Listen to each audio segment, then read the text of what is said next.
The person that you can completely map and who only does positive things for you, it's like A, you don't know that person. B, they're not communicating with you, nor you with them. Maybe they're just subordinating themselves to you or you to them.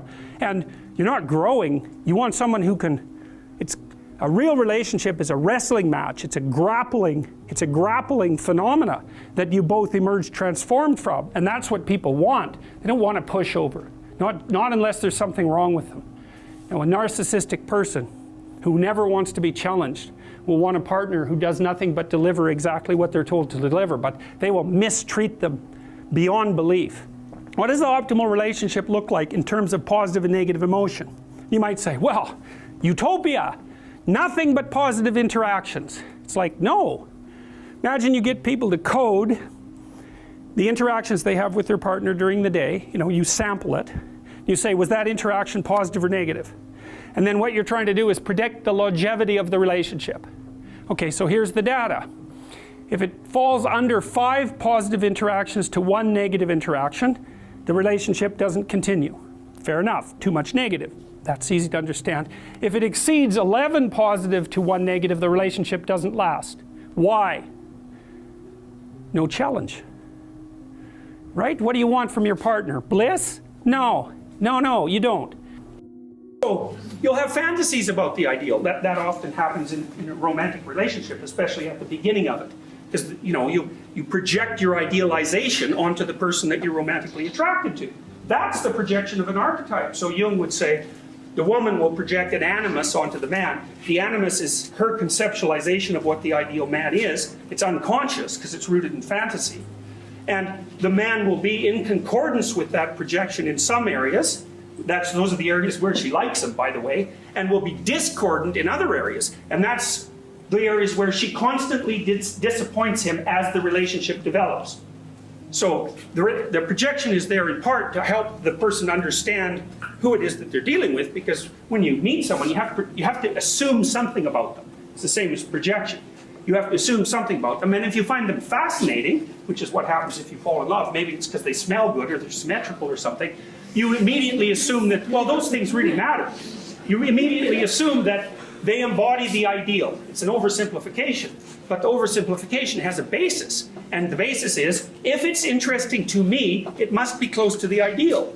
Well, yeah, except the person that you're going out with, attracted to, is warped and bent and flawed and twisted in 300 ways, and you'll find that out soon enough, just as they will about you. And that often just blows the relationship into bits, because the person will say, oh yeah, she wasn't who I thought she was. It's like, well, whoever said she was who you thought she was? It's like, where did you get the misapprehension that she was going to be who you thought she was? God, what do you know? You're led around by your sense of smell and your ability to detect symmetry. You have an intimate relationship. You've had it for 10 years. You trust your partner. So what does that mean? You know where you are. You know who you are. And you have a pretty good idea of where you're going. And then one day you'll find out that your partner has been cheating on you, not with one person, but with 3 people. And for the whole 10 years.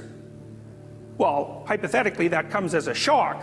Although you may have ignored many intimations that such might be the case. Irrelevant. Let's say it comes as a shock. Well, what happens to you? Well, you don't know where you are. You don't know where you've been. That's interesting, eh? Because you think you know where you've been because you've already been there, but all of a sudden something can happen so that you are so flipped over that you don't even know where you were. So that means, in some sense, the past is dependent on the present. A very peculiar thing. You also have no idea where you're going. In terms of not knowing where you are, that's deep, eh? Because you might think, well, I thought it was in a marriage. That turns out to be wrong. I thought I knew who my wife or husband was. That turns out to be wrong. I concluded on the basis that I knew my wife, that I knew something about women. That turned out to be wrong. I thought I was in a relationship with someone I could trust. That is wrong. I don't know enough about trust. I'm obviously too gullible. And so what that does is throw virtually everything that's ever happened to me in severe doubt, right? That's the emergence of chaos. And that's this. Sometimes you're going from point A to point B, And something you don't expect manifests itself in the middle of your plan, but it's not such a catastrophe because you can just work around it. And then sometimes something pops up and like you just do not have a plan anymore. And so then you might ask yourself, just exactly where are you when you don't know where you are? And I would say that's a place. And it's actually a place that's well documented in classic religious and mythological stories. That's chaos. The Taoists, for example, they believe that the world is made out of chaos and order.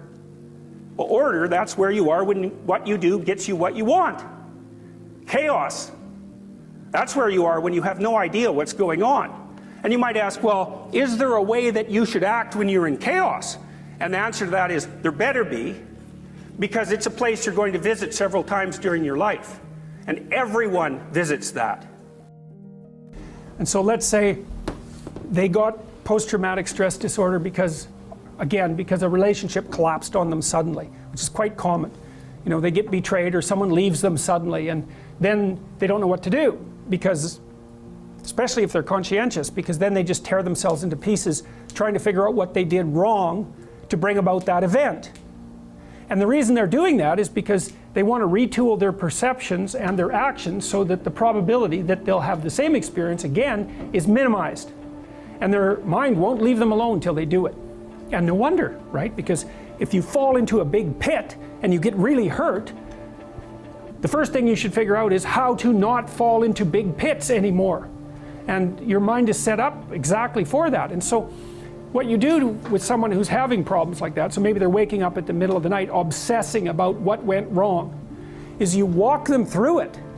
You do a situational analysis first, because one of the oversimplifications that people make, and this is especially true for conscientious people, is if something bad happened to me, I must have done something to deserve it. Now that's actually a pretty functional idea, because it suggests that there are things about your behavior that you could change that would make the future better. But the problem is that, say if it's the collapse of a relationship and you've been with that person for 8 years or longer, well, you did so many things with them that the idea that you did something wrong pretty much extends to every single thing you ever did with them. And that's, how are you going to fix that? And so that's part of the trauma, actually. The trauma is 80 million snakes all at the same time. It's like, well, forget it. You don't have time to go through all that material. And so partly what you do is with people, and this is what you should do with yourself too, is you do a situational analysis. It's like, don't be assuming necessarily that the thing that happened to you only happened to you because of what you did or didn't do. There's all sorts of factors at play.